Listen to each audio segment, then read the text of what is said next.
আমার বিবেকটা অনেক দামি।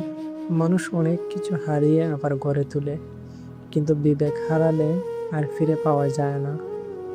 আমি হয়তো বড় কিছু হতে পারিনি, তবু মিথ্যে হয়ে উঠিনি।